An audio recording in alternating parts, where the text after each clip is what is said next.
Hello, I am Luis Claudio Galhardi. I am a civil engineer. I worked for 25 years in civil engineering, and for 24 years, I have been working at the OSC, Civil Society Organization, Londrina Paseando. I don't know if you know, but pasear is a verb, and the conjugation is y paseo, you paseas, he pasea. That's why it's Londrina Paseando, right? And pasear is a verb, and the verb is action, so we remove the noun part. And think of peace as a tool for building a culture of peace. By the way, the definition of a culture of peace, or this term, culture of peace, was created by the UN and UNESCO in 1999, right? They called for these concepts. So 9 articles were created there where they define what a culture of peace is. Later, with the Millennium Development Goals, right? Many of these definitions, these placements were included in the Millennium Development Goals, which in 2015, and then from 2016 to 2030, hence the 2030 Agenda. These are the SDGs, Sustainable Development Goals of the Millennium. Londrina Paseando has always been connected to this UN proposal, both of the culture of peace as well as the Millennium Goals, then the Sustainable Development Goals. And from this perspective, we built this work here in Londrina.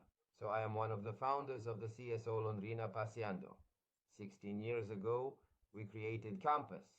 I participate in Campus. I also participate in other governance bodies. I have been part of the Develop Londrina Forum for 18 years. I have been part of Londrina Intelligent Smart City for 2 years. I have participated in the Restorative Justice Governance for 2 years. I have been part of the Intergenerational Dialogue Group of Londrina for 9 years. I have been part of the Third Sector Core Network of the Commercial and Industrial Association of Londrina for 4 years. But before that, I had always been connected to third sector movements. I have been participating in the Disarmament Brazil network for over 20 years. I have been part of Living Peace International for 5 years, a network that includes more than 110 countries and is a member of the United Nations. I have been part of FOP, University for Peace, for 1 year. I have also been a volunteer for Amor Exigente for 7 years.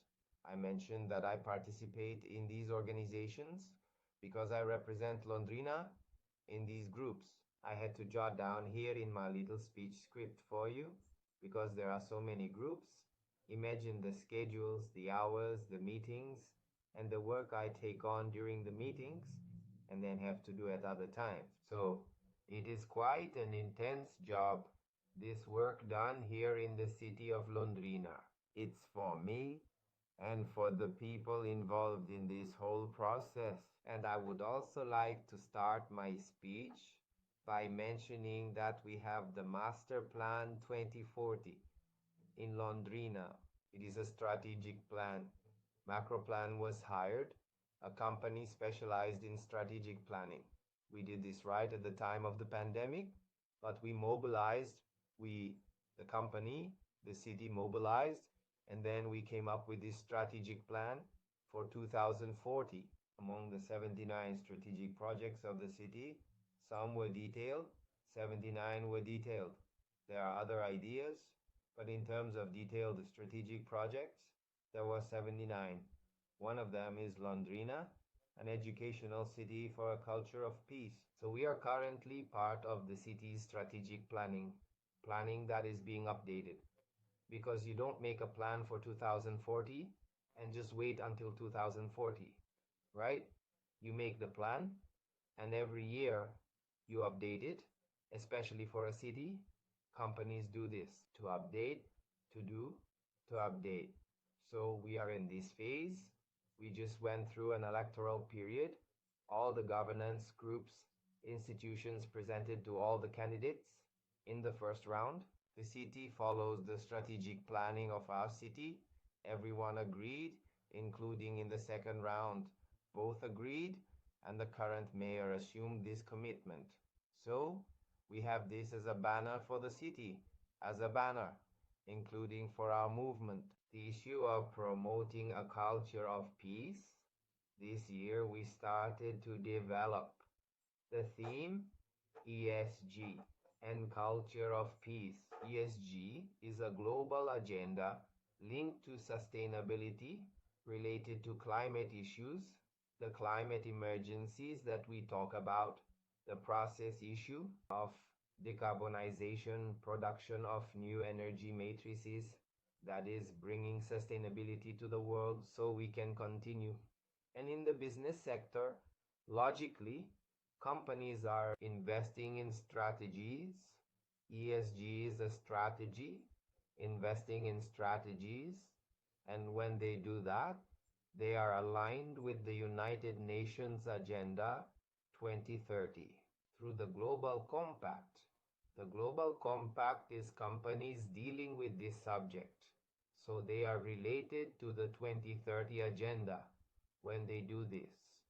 I have participated in ESG courses, conferences, production of GRI report, which is an international report that companies have used as one of the reports. And I have participated in all this, and we are making a connection with the culture of peace, because within this universe of companies, it is not common for them to talk about a culture of peace, but it is common they are bringing the agendas that are in the proposal of the UN and UNESCO for a culture of peace. When they talk about inclusion, diversity, women taking on more of the high-level company boards and taking on roles of equality with men. A series of issues, the issue of race, of sexual options, all of these companies are putting as we need to have the face of the people. We need to have the face of the people because we produce all of this for them. And this issue of decarbonization and global warming, which becomes a risk for various businesses, for many companies, and they are in pursuit of all this. So, here in Londrina, after 24 years, we have related this idea of ESG, Agenda 2030, SDGs, the culture of peace, done work, very intense in this sense. I understand, for example, that a smart city, an intelligent city, will contribute greatly to the building of a culture of peace. The building of a culture of peace is nothing more than the reflection that we have built over millennia, a culture of violence, a warlike language, a violent language, and we need to transform this warlike language, this violent language, into non-violent communication. Change our language, our way of feeling, of thinking, to a way of peace culture that is saving the planet, caring for people, caring for life, valuing the human, valuing life, and even with artificial intelligence, with the smart city, that increases even more. We don't need artificial intelligence to value technology issues. We need technology to value humans, people, human beings. That's what we are creating and working on all this for. So, the culture of peace, this idea of reflecting on the culture of violence and building a culture of peace, is aligned with all these modern perspectives. Since 2014, we have been close and aligned, in fact, very involved with restorative justice, which is a methodology for building peace-building cycles, dialogue cycles, and peace building. Because when you talk about a culture of peace, one of the pillars, one of the main premises is dialogue, resolving conflicts through dialogue so they do not turn into violence. So dialogue is fundamental for those who want to work on building a culture of peace. Dialogue in the company, dialogue in the school, dialogue between countries, building a dialogue where this dialogue with the whole issue of the internet, of fake news, is extremely complex, extremely difficult. Some people have been confused about what is reality and what is not because of these virtual viruses, These ideas that are repeated numerous times and for many start to function as if they were true. So consider the importance of thinking about and building a culture of peace. So this closeness to the restorative justice comes with this principle of dialogue circles, both in the courtroom and in schools. When it is in schools, we call it restorative practices. And Londrina has a municipal law for restorative practices in schools. This is in my script. I was noting everything down. We have had this law, this work, for 8 years. There are more than 45,000 students. There are almost 6,000 teachers. And we have this implemented, this legislation, through the VIDA program, which works with the municipal schools in the city of Londrina. Other types of actions we have here in the city are hugs for peace. We do a lot of hugs. We are known for them. In various places in Brazil, it is known mainly for the hugs for peace. We had more than 3,000 people hugging the lake. This year we held the 16th hug in the Lake for Peace, and we also did it intensely in other years. There was a year when we managed to hold 10 embraces in 10 places around the city, in the North Lake, in the southern region, east, west. In short, at every event we were always called. We have done this in other cities.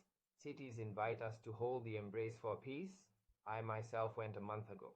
Have a hug at the Lago Novo in the city of Ibiporã, which is our neighbor. And we also do this in difficult times, right?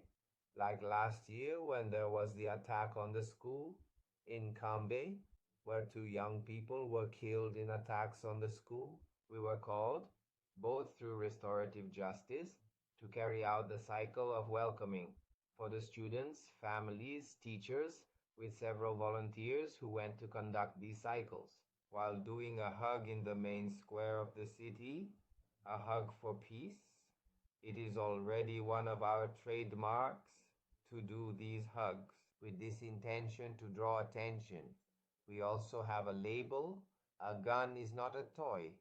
It's a municipal law, a reflective law. We do think about why give weapons to children. Educate so parents need to continue perpetuate the culture of violence. I know it has always been like this, but the idea is to break it. It is a disruptive, reflective law, making people think about this. And then this story, oh, but the heroes, warrior heroes, nowadays we have several types. For example, Iron Man, Hulk, Spider-Man. In other words, they are all there saving the world. And we are too when it comes to global warming, right? His hardships, all that. It seems that the world really needs to be saved, right? And these heroes are saving the world from other intergalactic warriors, all that. And their method is the method of violence, right? So we still educate a lot, right? Those who go to the cinema to watch these movies and other movies of this kind. And the children want to buy clothes, all of that. So we also have a project with pacifist avatars. We make these pacifist avatars with the solidarity economy, right? So we have Gandhi, Malala, Mother Teresa, Luther King, Dalai Lama. In short, a series of people to show to the children.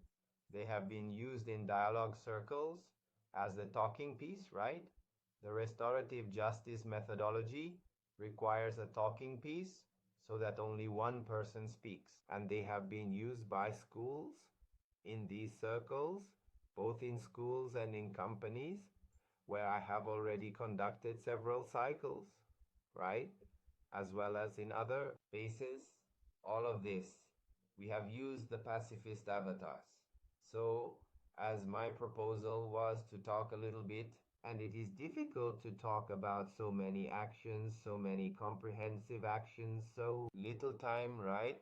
We've already spent 14 minutes there, but anyway, here's our website, which is www.londrinapazeando.br, where we have 24 years of stories recorded in videos, photos, texts, programs, and actions.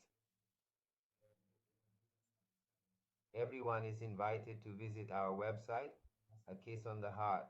A hug to everyone, and until our next meeting.